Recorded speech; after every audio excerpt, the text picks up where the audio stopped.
Good evening, everybody, and welcome to another edition of Fire Up Michigan. My name is Scott Morganroth, the Motor City Madmouth, appropriately named for this show, by the way. And I have a great crew today, and obviously one that will be a regular crew. And we want to welcome Smokin' Jeremy B to the broadcast. Smokin', salute us, say what you want to tell, and give everybody an opportunity to figure out who you are, what you are, because we know what you are doing. All right, I'm Smokin' Jeremy B. I am from Kneecap Biting with Smokin' Jeremy B. That's my own podcast. I started back in January. I have been following the Lions since basically I was going to school as a kindergartner and still doing it now. I bounce a lot of things off of Dom and he bounces them back. We tend to challenge each other at times. That being said, I am currently a published Detroit Lions editorialist for that man that just introduced me. Yeah, you got it. He's going to be contributing to the Motor City Tribune, George. And all right, Dom, Detroit, Dom back again. Of course, I knew he'd earn a spot here after last week's act. So, all right, Dom, give everybody a quick basic intro. Then we go to George Eichhorn. Then we go to the topics. Just to let everybody know, we have a doubleheader tonight. We start off with Fire Up Michigan and followed afterwards. We have Fire Up Florida with myself, Mark Mancini, Avi Greenwald, and Greg Fuchs. That'll follow us here after this broadcast. All right, Dom, take it away for like 30 seconds. Then over to George. Won't even take 30 seconds. I'm Detroit Dom from Sideline Sports. I do podcasts almost every night per week. Me and Jeremy have been doing this a long time, and let me tell you as the host and B to our listeners, I'm not trying to toot my own horn. I know a lot about football, but Jeremy is one of the, I don't know, maybe the one person on earth that I would say knows more than me. Fair enough. And now I got both of you on my show. That's even better. So that's okay. So, and of course, the guy I've known for the better part of 43 years, George Eichhorn. George, take it away. Hey, everybody. Good to see you again. This is George. I'm the author of Detroit Sports Broadcasters on the Air.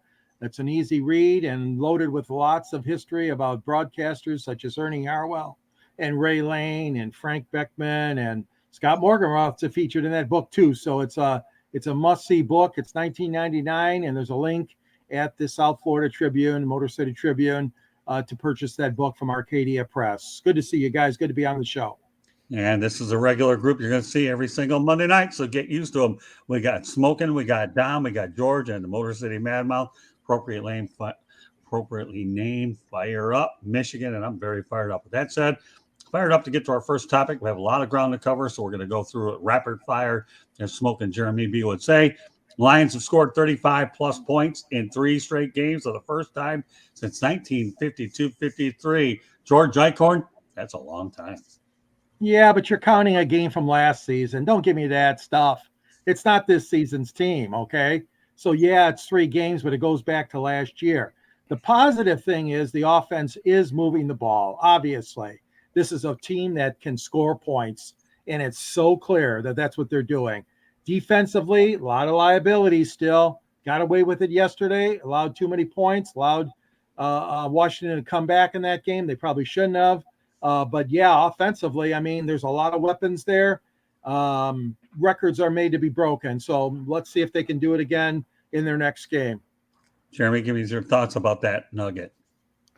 Well, it's one of the things that gives me a lot of hope because, again, the first time they scored 35-plus points, yes, it was last season. B, it was versus the Packers. That's what made that even more sweeter. That being said, I think it is a great move, and anybody that looked at the roster should have known that our offense is explosive. Tom? Very capable offense. I mean, me and Jeremy talk pretty much every day, regardless of whether we're on a podcast or not. But I'm sure Jeremy will remember big questions about the defense. And this isn't necessarily a new hot take because I've said it probably more years than not for several years, other than 2014 when we had that historically good run defense. I said this offense is more than capable of scoring 28 or more points per game. Can we stop the other team from scoring 28? And what did we do yesterday? They had 27. And we're the number 1 scoring offense in the NFL. All right, the only thing I'll add to it's about time the Lions on the right side of some of these stats instead of the wrong side. So if they can go ahead and score 35 plus points, 3 straight games for the first time, 52, 53 before a lot of us were born, more power to them. All right, let's talk about Amon-Ra St. Brown. You want to talk about a tongue twister for me when it comes to name? I'll go ahead and ramble off a bunch of stats as we go along. And then once again, I'll defer to you guys. Amon-Ra, that's easy. Say his The sun brother's god. name. I dare you. Yeah, but that's Equanimous. yeah, but you know what? If I really needed a tongue twister, I'd do it. So Amon-Ra St. Brown. So I may just start calling this guy St. Brown, okay, and then I'll get rid of the other part. But then again, I'd confuse him with the other. Forget about it, whatever. Okay. Just call him the sun god. There you go. Well, I'll let you do that. Attaboy. Okay, that's why I have young guys like you to go ahead and do stuff like this. All right. Nevertheless, okay, Amon-Ra St. Brown. Now you're in my head here. Okay, at least you are. Sun god. Attaboy. So he does join an exclusive company by having 8+ receptions in 8 straight games. Michael Thomas in 2019 with the Saints. Antonio Brown pulled the trick in 2014 with the Pittsburgh Steelers. A couple of other nuggets worth pointing out about Mr. St. Brown. This Detroit wide receiver registered 9 receptions, 184 yards, 116 receiving, 68 rushing, and 2 touchdown receptions, while rookie defensive lineman Aiden Hutchinson recorded his first 3 sacks in the Lions' 36-27 win over Washington. We'll get to Hutchinson in a moment. So with that said, okay, what's interesting about St. Brown is the fact that he's 22 years old and 22 years and 329 days old, became the 3rd player all-time under the age of 23 to record a touchdown reception in at least 6 consecutive games, joining Pro Football Hall of Famer Randy Moss 7 consecutive games in '98 and Rob Gronkowski 6 consecutive games in 2011. That's an awful lot there for this guy. So it's pretty elite company. Yeah, I'm turning it over to you, Dom. Give me some thoughts about Mr. St. Brown. I thought you were going to put it in there at some point, and you did, just not together. There's a short list of guys, and when I say guys, I mean guy. There's one guy, and his name is the Sun God, with 8+ catches and a touchdown in 6 straight games. The only one to do it ever. Me and Jeremy called it when he got. What did he get drafted, Jeremy? Third round? Fourth round. Fourth round. Little nugget. He wears number 14 to signify all of the wide receivers that were taken before him. And I mean, what can you say about him? Like, all the guy does is get open. Unfortunately, that is slightly incorrect. There was 16 wide receivers taken before him. Yeah, you talk about Oh, that. yeah. He rattled them off with a photographic memory You're during right. Hard Knocks. Yeah, all the guy does is get open. And not only that, like, Amon-Ra is listed at 6'1", 6'1.5". That's a lie. I'm 6'2". That man is under 6 feet tall. But just the fact that a bunch of those touchdowns, it's not like they were long catch and runs. He's an amazing red zone threat. Like, he just gets open. Well, amazingly enough, and I'm going to throw a couple more numbers out there because this guy, you have to throw him out there. We talked about the fact they went 9 for 116 yards and 2 touchdowns. He's the first player in league history. He has 6 straight games with at least 8 catches and a score. So as if what you guys just said wasn't impressive enough, here's the key words I want to make sure that I preface, okay? And that's in league history. This is an older league, folks, okay? And when you can go ahead and have a statistic like that, where you have 6 straight games with at least 8 catches and a score, Dom, my friend, okay, in league history, that's a long time, isn't it? Yeah, he actually, I saw it today. He tied the franchise record with Calvin for consecutive games with a touchdown, but not even the mighty Megatron ever had 6 straight games with 8 catches. Like, he's that good. And young. Right. You know what's funny about it? What's that? As impressive and unprecedented as that streak is, Yeah. I not only expect to, but want that streak to end this week. No, Because someone else is going to get off. next week. Not this week coming up, the following week. when we really don't need him to beat them. Well, you know what? This may sound crazy. I don't want that streak to end, period. I love streak. So, all right, George Eichhorn. Obviously, I've given you a lot of things to bite off here. So I guess the best thing to do, George, is you and I have seen a lot of receivers anyhow. We remember the time when the Lions drafted, 3 players in the first round? Was it Charles Rogers, Mike Williams, and was it Megatron, I think, all in successive drafts? No. Roy Williams. I'm sorry. Yeah. Megatron came later. Thanks for correcting me that. And Roy Williams, of the 3, was the best, I believe, of the group. We know Charles Rogers didn't work out. Mike Williams, exactly. So, all right, but when we put it in perspective, and you're finding a guy here that wasn't even drafted in the first round, okay? And Jeremy and Dom made it a point. How many receivers were drafted ahead of him, Jeremy? 16 16. And he named every single one of them in order. Unbelievable. Well, I mean, it is what it is. It's just unbelievable. Well, I think, he's a playmaker, Scott. He's a flashy guy. That's what this team needs.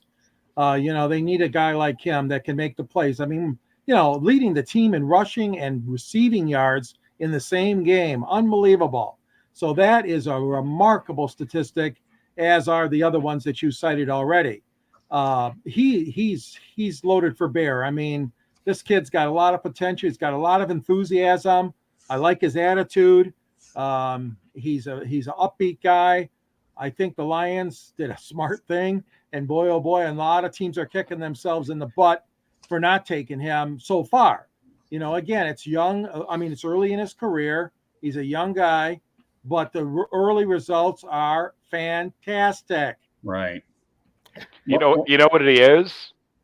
He's a better Golden Tate. And guess what? Amon-Ra St. Brown never had Matt Stafford. That's right. Good point. Good point, Dom. What do you want to add to that one, Jeremy? What do I want to add to that one? Amon-Ra St. Brown is the best receiver out of last year's draft. This proves it. There is not a single one that's done what he's done. Not only that, everybody says he's not fast.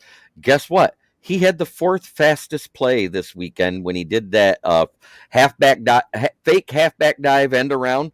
He ran at 21.09 miles per hour for the 4th fastest play in the NFL. Hang on. He's probably the second best. Jamar Chase is better. Have you seen his stats this year? Jamar Chase is still better. Come on. I'm just saying. Well, if you ain't catching the ball, you're not better. But you know what? Guess what? They took Jamar Chase in the first round, so we got Penei Sewell, and then we got Amon-Ra 100 picks later. But you know what? I will say one thing about our buddy here, St. Brown. He's a better value, isn't he? He's cheaper. Way cheaper. Oh, yeah, for sure. Until his contract's up. Jeremy and I talked about the draft for months. And we didn't want Chase. We didn't want Waddle. We didn't want Smith because none of them really set themselves apart from anyone else. Plus, thank you, Cincinnati. Thank you, Miami. Thank you. Who am I forgetting? Philadelphia. Atlanta. Yeah. Thank you, all of those teams, for giving your current quarterback their receiver from college so we could get Penei Sewell. Yeah, it's amazing how you mentioned Penei Sewell. He wasn't probably the most sexy pick on the planet, but I'll tell you what.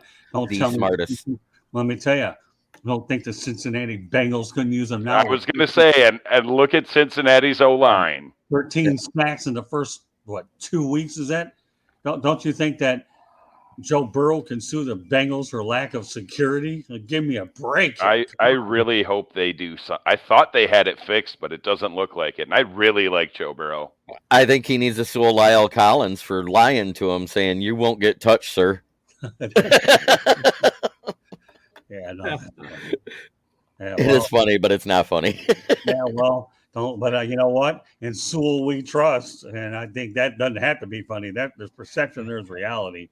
And that's what it is. That's I really guess the thing I'm going to ask you guys here, okay, and we'll put a wrap on Amon-Ra St. Brown, okay? Hey, we got a viewer. All right, so any closing thoughts about Mr. St. Brown? Pro Bowl. Put him on the Pro Bowl team.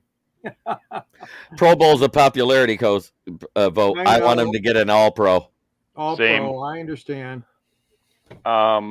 I'm doubling down. I expect to and want his streak to end because remember, I think it was Kenny Galladay. No, not Galladay's rookie year. It was Hawkinson's rookie year. Remember when he went ape stuff against Arizona, and then they started focusing in on him, and he got shut down, and then Danny Amendola went crazy. Right. Yep. I don't think Minnesota is going to let Amon-Ra beat them. Instead, it's going to be Hawkinson and Chark and Which Josh is Reynolds. why this would be a good game to get Cephas back involved. I don't know what's going on with him. I don't either. I mean, honestly, we haven't really needed him. But to be perfectly honest, as much as I love Shark, after those drops and then just lack of productivity, I would have been giving Cephas some of those snaps. Okay. Fair enough.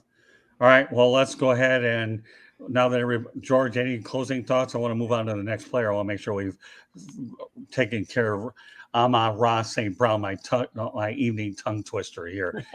Everybody said their piece on him. Yep.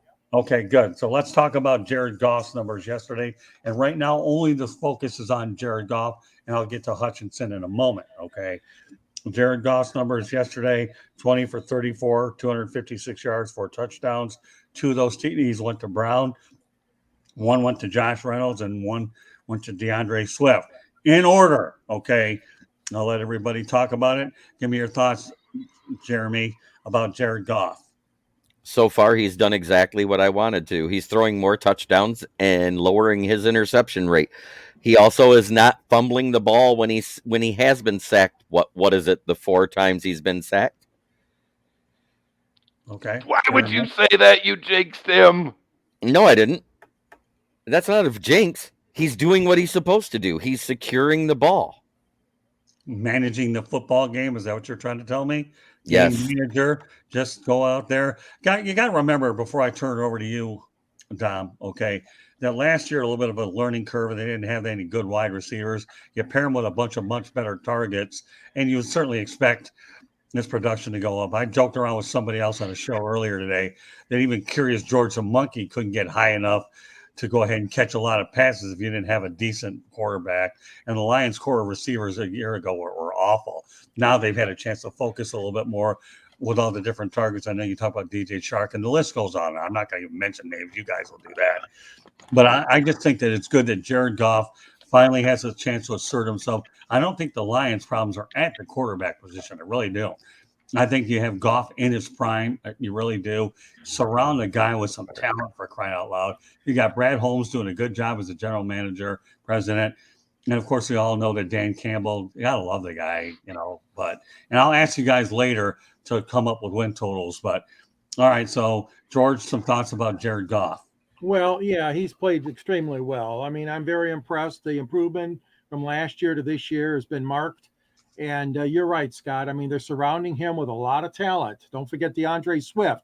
Keeping DeAndre Swift healthy is a great, obviously, weapon, as we know, in the Lions' backfield. Goff, he is in his prime. I mean, they surrounded him this year with more talent than Detroit's had in quite a while, as far as the receiving core goes and the running backs, if healthy. I think that Goff will be through. He's going to throw some interceptions once in a while, but he's pinpointing the ball much more. He's had a lot of drops already, which is especially Hutchinson is not doing as well as I thought he would do so far. But a lot of drops, and some are Goff's fault as well. But you're right; he's cutting down on the sacks, he's cutting down on the interceptions. The 4 touchdown passes yesterday goes a long way. He's doing a heck of a job. So I've never doubted his ability. I've never been on the anti-Goff bandwagon like some people have. So I'm impressed so far. All right, Dom, what are your thoughts about Jared? Me and Jeremy have talked about this since forever. Going back to last season, and this is where I will argue that a game last season does matter because he's carried it over to this season. The last, 5-6 weeks of the season, Jeremy, he was like a top 6 weeks. He was a top 5 quarterback. The only thing I don't like, and I mean, hang on, I want to see something. The completion percentage sucks, but you got to throw in the fact that he's had 9 drops in 2 I was weeks. just about to say, if Right. you eliminate some of those drops, I mean, 5 of them have been TJ Hutchinson. Right. One interception that wasn't his fault. He hasn't fumbled yet. He's playing great. Like, this is what Jared Goff can do. And when he got to the Super Bowl, it wasn't what am I trying to say? Their offensive line was good, but not this good. Their defense was better than ours, but really what got them there was Todd Gurley. And they would have won that Super Bowl if Todd Gurley was healthy.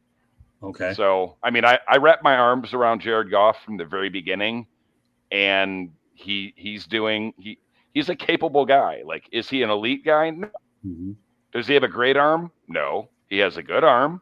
He just came off his best season completion percentage wise. He cut down on his fumbles.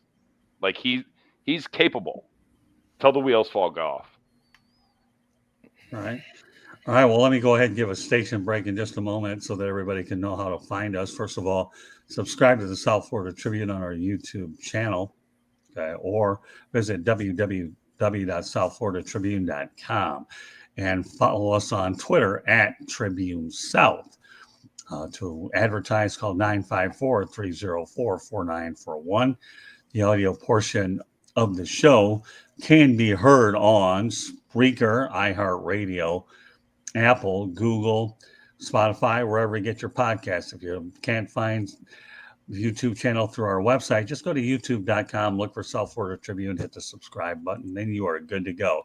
You get to listen to us, you get to go ahead and watch us, and we can continue to bring all the fine program that we have your way. So go to youtube.com and please go out there and sign South Florida Tribune and kindly hit subscribe. With that said, okay, any closing thoughts about Jared Goff? I personally like him. I think they could go another year or two with him.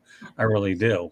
But I said in the offseason, if they really wanted to clear cap to get a flashy free agent, what they should have did was restructure Goff then after a bad team year, because you could have had him for peanuts. Because what is the one thing every Super Bowl team has had minus the year Stafford won? A, Tom Brady on a less than market value, or B, a guy on a rookie contract. By the way, hello, Will. Glad you can be with us. I know everybody else went out, yeah, but my mind is going 9 million miles a minute. What do you expect? We're fire up Michigan here. So, yeah, no, Will Vogel? Yeah. If a premier quarterback is available in the college ranks, though, I mean, the Lions should still consider that. Yeah, but if we keep playing, if we end up with 8 or 9 wins, we're going to be picking in the middle of the first round. Right there is the perfect spot to grab the anchor of the linebacker room. Right. No, I agree. Hey, listen, you know what? Let's not forget. They already got him, Gonzalez. Yeah, but let's not Rodriguez. Hold on, George. Let's not lose sight of the fact that you can find good quarterback in the second or third round. In fact, tonight you had the Titans and the Bills tonight. I'll make a prediction here, not even related to this Detroit show, that Malik Willis will probably be the starting quarterback by the middle of the year. Ryan Tannehill falters. So, you know, you never know. I mean, I've seen a lot of things that happen. You can get good quarterback in the second or third round. Ever heard of Joe Montana, George? He was pretty good. Okay. Percentage wise, you're better off taking one in the second round or later, because anytime there's like 4 or more quarterbacks that go in the first round, one of the 4 gets an actual second contract, 2 bust, and one ends up being good, has a decent 10-year career, 2 bust, and the 4th one gets a second NFL contract, but is a career backup. Well, thanks for making my point. I appreciate it. I still feel that you can go out there and get good value in the second or third round. How many times you seen quarterbacks come beyond the first round? Let me tell you this, okay? If you screw up with a quarterback pick in that first round, it sets your franchise back several years. And where the risk factor as you go 2 through whatever is a lot less, and then you have time to go. I know that we're talking Detroit, but let me give another hypothetical here. Okay, you got Mitch Trubisky of the Pittsburgh Steelers, okay? And you got Kenny Pickett waiting in the wings, and Mason Rudolph is out there. First of all, anybody that would think that because Mitch Trubisky does struggle, you move him for Kenny Pickett, bad move. Because what happens if you bring Pickett, he struggles and you have a confidence problem. And I'm going to go a step further. Whether you agree with me or not, I don't care. I've always been a firm believer of this. Everybody wants to anoint Joey Harrington as being a bust. Sorry, I'm not buying that one. Not his fault. I don't Not think his fault. Right. That's what I'm gonna. He was thrown to the wolves. I will turn to every one of you on this one, so bear with me for a minute. All right. You're going to sit here and tell me Joey Harrington hired Marty Morningwig, who didn't like a practice, decided to take his motorcycle and drive off to wherever. Okay, you're going to tell me that Matt Millen's the most qualified general manager on the planet? No. Okay. What about Steve Mariucci? Okay. When you have a constant turnover of offensive coordinators and head coaches, that is a recipe for failure. I don't give a darn what anybody says. Joey Harrington, in my opinion, was not a bust. He was the third pick taken overall. He fell into a bad situation. All right, I'm going to take this one around the horn on this. It wasn't planned, but since I'm on this subject, let's roll with it for a few minutes. All right, Jeremy, talk about Joey. Joey wasn't a bust, but yet he wouldn't have. I don't think he'd have been a great quarterback, but he could have been a serviceable quarterback, possibly a tenured backup in the line of Ryan Fitzmagic. Fitzpatrick, as a starter, was meh. As a backup, he was amazing. That's probably what Joey Harrington would have been because he actually wasn't that accurate of a quarterback at Oregon. That being said, I think he'd have been great in the backup role because he was smart. He did know all that stuff. That being said, you can say the same thing for the struggles of Matthew Stafford in Detroit. How many offensive coordinators did he have? True, but the only difference between Stafford and Harrington is the talent level is so much higher. And I remember, hold on. Okay. The talent level is a lot higher. Once upon a time, there was a debate, although it wasn't in Detroit. We have Mark Sanchez 1 and 2 against Stafford. We all know how that turned out, right? Okay. So, yeah. So I'm with you all the way, Jeremy. Okay. But the talent level with Stafford was just unbelievable. He coming out of Georgia. So I'm with you, but continue your thought. I'm just saying that's why Stafford struggled the way he did. Every 2 to 3 years, he had a new playbook. Right. Every 2 to 3 years. And then everybody says, he has bad decision making. Well, after he went into McVay's system, which actually was pretty easy, the good year for Goff to look good, Stafford actually didn't look as good as everybody thought. He had a great completion percentage, but he tied the league lead in interceptions, which tells me he's a gunslinger with that attitude, I can fit the ball anywhere, and doesn't care about the decision-making involved in the throw. That's who he was always supposed to be. I thought he was going to be Brett Favre, and then all the turnover with coordinators and systems, and they tried to neuter him. But we're not talking about Stafford. We're talking about Joey Harrington. Right. So, Joey Harrington's rookie year. Now, mind you, okay, you draft a quarterback, you need one. I get it. Why do you let Johnny Morton walk in free agency that offseason? Right. Your receivers consisted of Oz Hakeem, who was Mike Martz's guy, but couldn't catch a cold with a cold catching machine. Bill Schrader, who exactly another one of those guys that Brett Favre made look good. I don't even see who the third one. Michael Ricks. The O line was bad. The D line was bad. That was also Marty Morningweg. Okay. Hey, Dom, quit while you're ahead. Letting Johnny Morton go was a mistake anyways. And I got to know Johnny Morton real well, one of the finer ones. So quit while you're ahead. You're on a roll with Johnny Morton. All right, George, some thoughts. Then we're going to go to our final topic, and that's Aiden Hutchinson. I want to leave the U of M guy for last. All right, George. Well, it's like a lot of quarterbacks that the Lions have had over the years. They're not surrounded by talent. And, that's the unfortunate part. And we've seen it happen so many times, and Joey was a victim of that. Right. No question about it. But I know one thing, he's made a heck of a career out of the broadcast business. So at least he stayed active in football. I know it's totally different than what he wanted to do, and that means to win a Super Bowl as a quarterback. But I got nothing against the guy. I mean, he played the piano, and some people thought that was too, classical music kind of thing. I don't know. That didn't bother me at all that he did that. The fact of the matter is, like you said, they let guys go like Johnny Morton. And, they didn't have the receivers there for him. No question about it. He could have been a lot better had he been surrounded by better receivers and runners. All right, Tom. However, though, real quick about Johnny Morton, letting him go the year before you draft a quarterback, that was a mistake, yes.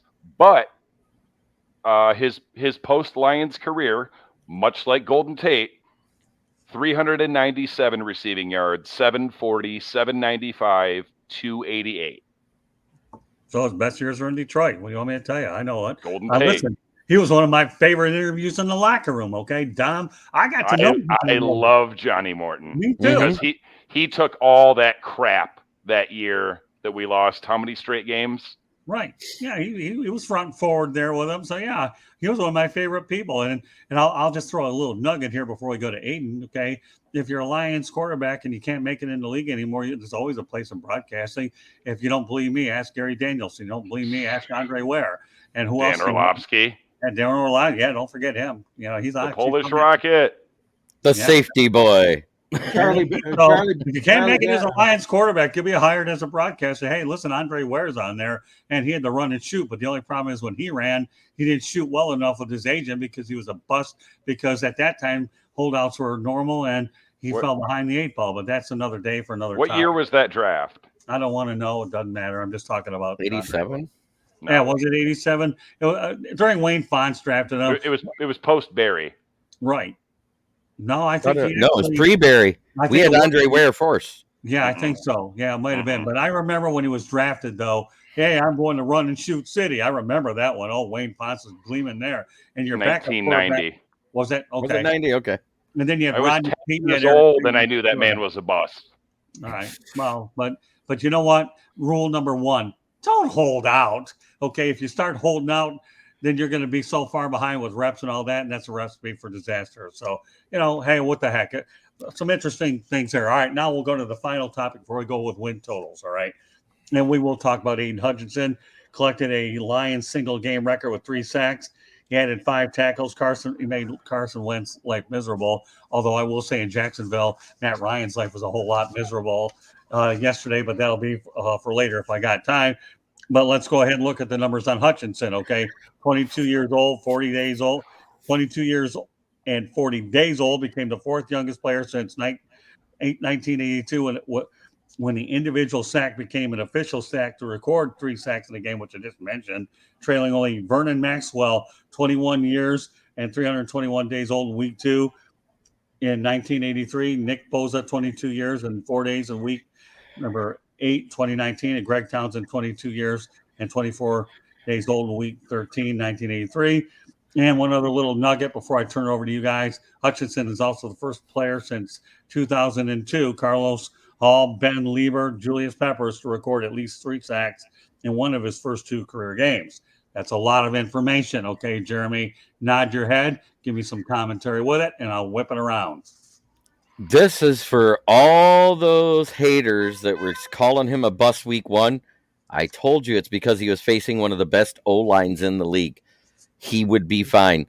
He just had to get to where he wasn't playing against somebody that was an all-pro. Right. Anything else you want to say on that? No, that's pretty much it. I mean, he is exactly what he was in Michigan, a great pass rusher.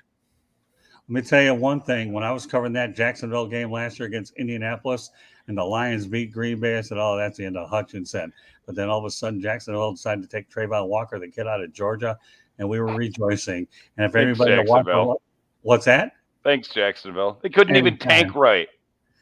Well, I like that one. That's pretty good. Oh, I was hoping for, but the Lions couldn't get that pick up quick enough, much of the dismay of the NFL. All right, Dom, take it away. Okay, with an assist. Although I got to tell you, though, Dom, before you go ahead, both teams made out all right. I think Trayvon Walker will be a good player for Jacksonville, but everybody knows that it was great that Aiden Hutchinson happened to fall into the Lions lap number 2. All right, Dom, continue on. I was skeptical ever since, Aiden Hutchinson was linked to us. I didn't want anyone at the number 2 pick. I've told Jeremy, it's well documented with Jeremy, and I think I've told you before, Scott, I get real sketchy picking number 2 and taking a guy in state. But I knew that Washington's O-line was not anywhere near what Philadelphia was. I'm actually a little bit shocked that he got the 3 sacks, because what I expected to see, if he was going to live up to the billing and be that good right out of the gate, I expected them to just double or triple team him and take him away. But the fact that he got 3 sacks, but then Harris got 1 and Kaminsky got 1, this is what he can do to, I would say, roughly 66% of the offense. Like, other than the elite offensive lines in the league, this is what he's capable of.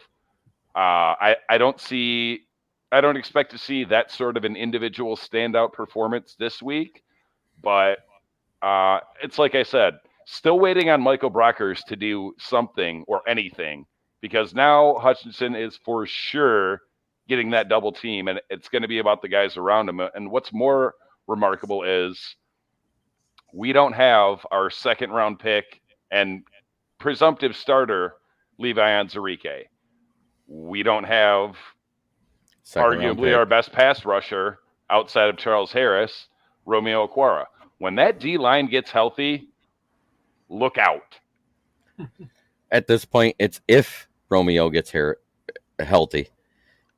They still say he's healing at a snail's pace, and I don't know if we're going to get to see him this year. And if we don't, I bet you it's sayonara next offseason. Cool. More snaps for Austin Bryant. Yeah, you know what, though, Dom? I'm glad you brought up Michael Brockers. One would have thought his production level would have been a bit higher. Before I turn it over to George, one would have thought, Jeremy, I said it, didn't say it would. Why? Ask Dom. I said he's leaving the best defensive tackle in DN that plays next to him. That's why he had even limited production in LA. I said coming here, he'll have worse stats than Danny Shelton did for the Lions the year before. Okay, well, I'll take your word for it. Let me add a couple of other little mini points. So I do love the guy's high motor. And I don't think the Lions, from what I've observed, have had a guy this nasty, although he doesn't get fined, like Ndamukong Suh. You want to talk about a guy with a nastiness. Aiden Hutchinson could have a nastiness in a very interesting way. And the irony is they're both picked number 2. So I know, Don, sometimes you get a little nervous with those number 2 picks, but every now and then they do work out. Okay. And in this particular case, Ndamukong Suh provided the Lions with that nastiness effect where you feared that defense. And that's what he reminded me. And I hate comparing players with players. I really don't like it anyways. But in this particular case, guys, I'm going to do it. Where Aiden Hutchinson and Ndamukong Suh, well, now they're both Big Ten schools anyways. But although I don't know if I want to classify Nebraska as much of anything. Yeah, please get out of the Big Ten, Nebraska, and take Rutgers with you. Yeah, that might be for another conversation. But the reality of the things, I always know this guy's going to throw something out there, and that's pretty cool. But no, the nastiness effect that I think that Ndamukong Suh brought, and now I feel like you have a little bit of an edge here with Aiden Hutchinson, comparing him to Ndamukong Suh. With that said, I'm going to turn it over to George Eichhorn, and I've given you a lot to bite off. They're giving me all this stuff. Jeez. Yeah, I know. It's over your head. Okay, but I know. Well, I didn't like Suh because he was an idiot and took stupid penalties, okay? That's what I got tired of Suh and his act. And I was so glad when the league suspended him a couple times because of his abnormal behavior. So don't compare Hutchinson to him. They're completely different. Different players. I just did. And Hutchinson, I think he was just comparing the impact. I'm kidding. Hutchinson will be an impact some of the time, maybe not all the time, but you got other components there too. And I'm really happy for the game he had. He had an incredible game. So no, I mean, you got to take a look at the total picture. Fans are so knee-jerk. Pardon that, smoking Jeremy. They're knee-jerk. They want to have knee-jerk reactions on Goff and on Swift and on Hutchinson. And that's just the nature of the beast. I mean, let's face it, the Lions have been up and down like a yo-yo for so many years. But no, I think Hutchinson is the real deal. It just let's let it play out a little bit more. And you're right, this defensive line, this defensive unit can be really strong when guys are healthy and all that.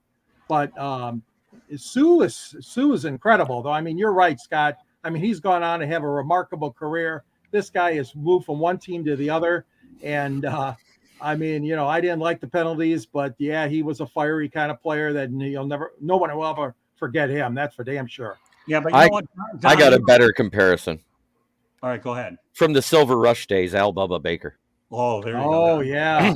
Yeah, that's a good one. Thanks, Jeremy. But I want to go back to you for a minute, Dom, and you're 100% right, okay? And you really got me pegged on this one in a good way. I believe the word impact is the right word when it comes to Sue and Hutchinson, and that's exactly where I was really going with it, Dom. Impact. Forget about the penalties, the drama, and all that other stuff. Talk about impact that they were in their number 2 pick, and you have a sense of nastiness, and I think that's exactly what we're doing. But I'm glad you brought up Al Bubba Baker. I really am. I actually had a chance to see him a few years ago here in Miami with one of those tasting events or at the Diplomat Hotel, and had a chance to hang out with Al Bubba Baker. And I'll tell you what, that's a great comparison. I'm glad that you brought him up. So Yeah, he finally got into the Michigan Sports Hall of Fame. Did he? Yeah, he deserved that, as you guys know, for a long time. Yeah, they finally put him in a couple years ago. Good for him. All right, last thing I want to get to tonight. Well, before I do that, okay, wait, one more thing real quick about Ndamukong Suh. For one, during the first round of that draft, I said this guy's one contract and done, because he's either going to be so sweet that we can't afford to re-sign him, or he's going to be a bust and we won't. And this is from the lips to God's ears of Ndamukong Suh's mouth. You know who is better than Ndamukong Suh when he chose to be? Nick Fairley. Yeah, I remember. And they let them both go with no contingency plan. In the same year. Yeah, and then they panic traded for Haloti Ngata, who I would have loved 5 years before that. Yeah, Nick Fairley, didn't he play out of Auburn? Yep. Yeah, I thought he was.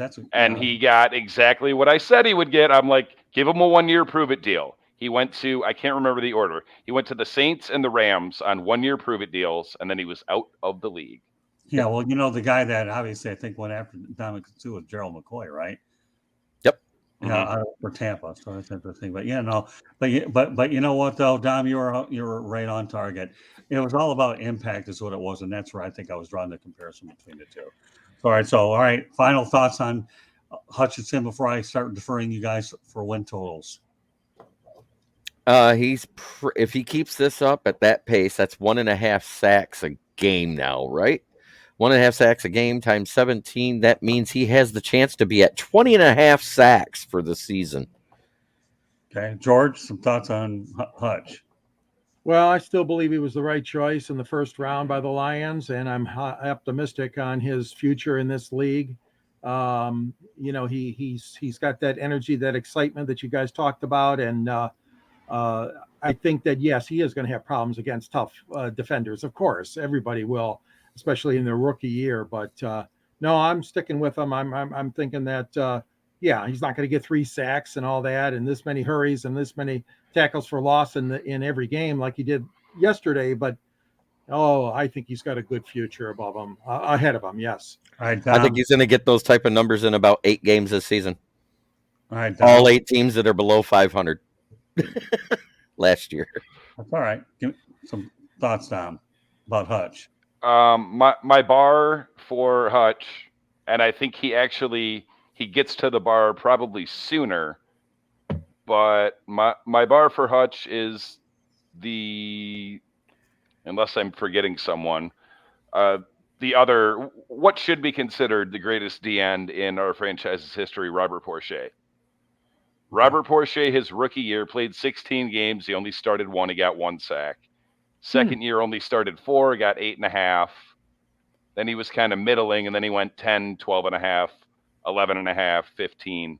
I told Jeremy before the season started, I said, if he's going to be this good, he'll have that one breakout game, and then they're going to try to just take him away, which is fine because someone else will get there. All right, let me just point one thing out that I want to make sure that is really, I'm not judging by Hutchinson by how many sacks he gets. You know what I'm judging him by? How much he makes a quarterback's life miserable with pressures and dropbacks. Right. No, in terms of making a quarterback's life miserable in the pocket. Pressure. Triggered, because he said pressures, and then I thought Trey Flowers. Sorry. No, that's okay. No. Wrong pressure. Wrong type of pressure there, Don. There you go. It's about making a quarterback's life uncomfortable. And that's the key that I want to try to get out of Hutchinson. Yes, the sacks are great numbers and you document those things, but making a quarterback's life uncomfortable. Right. And even if other guys get the numbers, it's about making people better around you.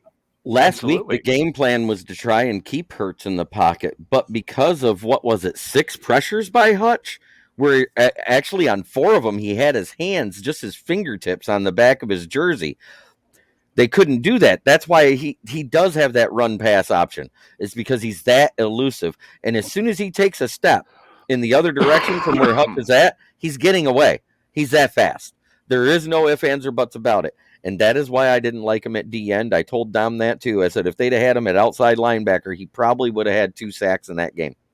Right. And that was the difference between the two games. Like, Hutch is probably good enough to routinely beat any right tackle or left tackle, but can the next guy get there? They couldn't against Philly because the rest of those O-linemen are that good, but Washington's O-line kind of average. Charles Harris, sack. Kaminsky, sack.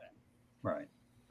Well, the reality of the situation, one of 2 things is going to happen with Hutchinson. Either he's going to get the sack or he's going to make people's life miserable.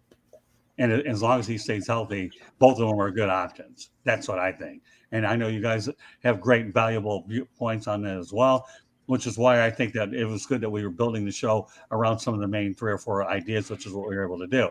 With that said, okay, we have another 5 minutes or so left to go. So I want to bring this up to each and every one of you. Okay, Jeremy, give me your prediction in terms of win totals are concerned. I'm not looking for wins above replacement in baseball, like how you're going to get there. Give me a straight number, all these ridiculous numbers that I don't know nothing about. I can tell you right now, I was not a very good math student in school. Okay. I usually use whole numbers, not all these other different Tom, Dick, and Harry ways to get there. No, I don't. I mean, Vegas used the over under at 6.5. I will tell you, I bet the over because I see them winning a minimum of 8 games right now. George Eichhorn? 7 wins, 10 losses. The Lions, that's an improvement from last year. There's an outside chance for 8. Tom? I'm still at 7 just because no change the first 2 weeks. I thought we were going to upset Philly and then have a letdown against Washington, but we're still at 1-1. But 7 is the absolute minimum. Like, we have to get 7. You'll be surprised how we get to 7, but we'll get 7. All right, I'm going to go 8. A couple other things I want to mention before we close her out. Number 1, I like the fact that Dan Campbell characterized Mr. St. Brown as a pit bull that plays receiver, and there's no way that I could go out there and have a show without Mr. Smokin here. Give us Matt Patricia's other name. Go ahead, Smokin.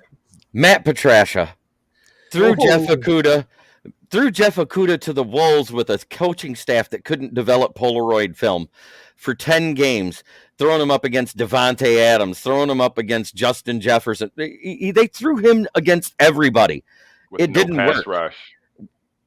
No offseason No training to camp. speak of. Yeah, no offseason to speak of. They didn't even have a preseason game that year.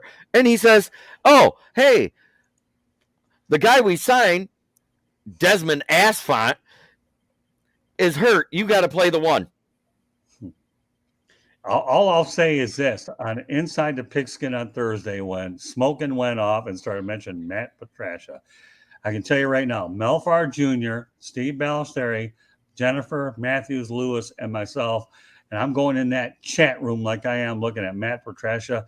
If body language and facial expressions had anything to say about this whole thing, it was pretty hard to keep ourselves contained because I heard Matt Patricia was probably, to me, will be a name I'll never forget. Thanks to Smokin' Jeremy B. Matt Patricia summarized it, and we all know full well that when they let Jim Caldwell go and put him replace with Matt Patricia, as the old late Keith Jackson would say, "Oh, Nelly." Okay, that's how loud I get. So, but here's the thing. At this exact moment in time, the status of our franchise on Monday, September 19th, 2022, we would be in better shape had we hired Patricia instead of Caldwell. Because at least then, the Patricia era would be further in the rear view. That's an interesting way. I'm not sure I have Caldwell was not a good hire. He was a safe hire. Well, I still agree with W.G. Brady. He still got him to the playoffs. Yeah, well, that's interesting. You know what? I'm going to let everybody out there when we promote on social media, you guys can go ahead and get the conversation going. I'll go over a station break real quickly, and everybody gets an opportunity to identify themselves while I have a little bit of time to do it. Subscribe to the South Florida Tribune on our YouTube channel or visit www.southfloridatribune.com and follow us on Twitter at Tribune South. Alrighty, and advertise, call 954-304-4941. The audio portion of the show can be heard on Spreaker, iHeartRadio, Apple, Google, Spotify, wherever you get your podcasts. As I mentioned before, if you can't find us through our website, go ahead and hit youtube.com, look for South Florida Tribune, hit the subscribe button. That's all she wrote. Then you can see us and hear us and all that other good stuff. With that said, great show. I'm glad to have Dom and Jeremy on together. They do stuff together. Now it's interesting how the irony is where Jeremy and Dom are on a show. George and I have been on one forever. So now you have the four of us reunited, and it feels no, I should say a bad singer that I am. I'll say reunited in the future. I'll just say united for now. But with that said, okay, Jeremy, had you smoking there with my bad, pathetic voice, and no, I guarantee I won't be auditioning for American Idol. So let everybody know, Jeremy, how they can get a hold of you. Well, you can find me on YouTube at Kneecap Biting with Smoking Jeremy B. You can find me also on the Motor City Tribune doing my editorials about the Detroit Lions. You also can find me on Facebook at Motor City Kneecap Biters. Any one of those three locations, you can find this guy. All right, Dom. Well, you can find me here on Monday nights on the Fire Up Michigan podcast. Tuesday is the one day a week I give myself the day off. Wednesdays, you can find me usually on Jeremy's show. As he mentioned, Kneecap Biting with Smoking Jeremy B. Thursdays, Alex Fleming's NFL Carousel. It's at 7. When the NBA season starts back up, Megan Price's Sip Off at 8:15. She also has the NBA Carousel on Mondays. Saturdays is one quarter of my show, The Gauntlet, which Scott has very recently, most graciously, guest starred on. That's at 8 p.m. Sundays, 8 p.m., Basket Bros. We've also added Scott as a permanent panel member, and we appreciate your old school basketball knowledge because that's all we talk about. Well, let me tell you, anytime I get a chance to go on the air with you, Dom, it's incredible. So, meanwhile, George Eichhorn, go ahead, and then I'm going to preview what's ahead in just a moment. Go ahead. I'm on Twitter at SNG Sports 99. You can read me on the Motor City Tribune. Also, LinkedIn, George Eichhorn, Eichhorn at yahoo.com. And every Monday night on Fire Up Michigan, I'm here. All right, and following our broadcast tonight, Fire Up Florida, glad that Mark Mancini is my co-host along with Greg Fuchs and Avi Greenwald. These guys are an incredible team. We talk about Florida sports as well. So I love having Mark on. He's certainly become one of the best additions in my life. You too. Obviously, Dom, I think the world of you, I think. And Jeremy, gotten a chance to know you this past week. The respect, and George, I don't want to lose my voice talking about you. It is what it is. I want to say one thing to Mark Mancini, because since he is a Fire Up Florida guy, I love Anthony Richardson. He looks do we like want to do one more thing real quick? I do. Go ahead. Predictions for our game on Sunday against the Vikings. Go ahead. You brought it up. You tell me. I'm not going to make a firm prediction of any kind. You just asked for a prediction. Come on, you're going to give it firm. I'm just going to say if we hold them to the requisite 27 points, we win. That's all. Oh, no. That ain't good enough. You're giving me a score since you brought it up. Okay. 31-27 Lions. What's that? 31-27 Lions. Okay. I like it. That's a nice firm score. I'm hoping the defense does a little better than that. I'm hoping it's more like 34-25. I want another 9-point win. All right, George, go ahead. Minnesota 30, Lions 27. Final score. All right, well, I'll go with my lucky number 33. I'll go Lions 33-27. All right, at 6 points. And the Lions better defense. And they may not quite get 35 points, but I'll take 33. If they get 35, we'll be talking about another 35 plus stat next week. I want 35 again. That's why I went that score. All right, well, hey, come on. The one thing you guys are going to learn about me, my friends, colleagues. GMTA, great minds think alike. You'll be quizzed next week since you're new. And Dom, you're anything but new because you and I are on anyways a few times a week. So I couldn't quiz him on this because he's a quick study anyway. But all I can tell you is you guys are a great team. And the best part about this show is it's all four of us for the rest of the way, especially football season. But just to give you a preview of next week's show, though, ahead of time, we're going to divide the show up a little bit into phases. One will be the Lions, and we're going to talk about the Detroit Tigers' newest addition to the front office. I believe his name is Scott Harris, right? So you'll have a little bit. I know, Dom, hang in there. Every once in a while, you have to go to another feline to talk about. Okay, so it'll be a Tiger and a Lion. I love the Tigers. I love the Tigers. I just don't love the hire. All right, well, good. Let's talk about that next week. I'll talk about it with you later, Dom. We're going to have you channel up your energy, okay, for next weekend, and you can let it loose on next Monday's edition of Fire Up Michigan. But I give you a preview there. But meanwhile, what a great show tonight with Smoking Jeremy, George, and Dom. What can I say about you? And I will see you, Dom, Sunday night on Basket Bros.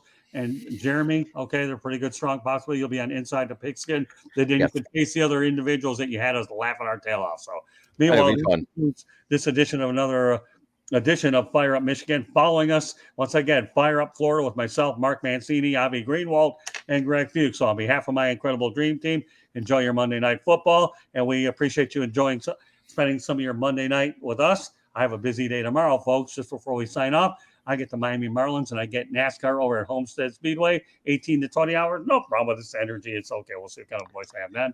Nobody cares anyways. But at any rate, that concludes this edition of Fire Up Michigan. Catch you next week. Thank you very much for joining us.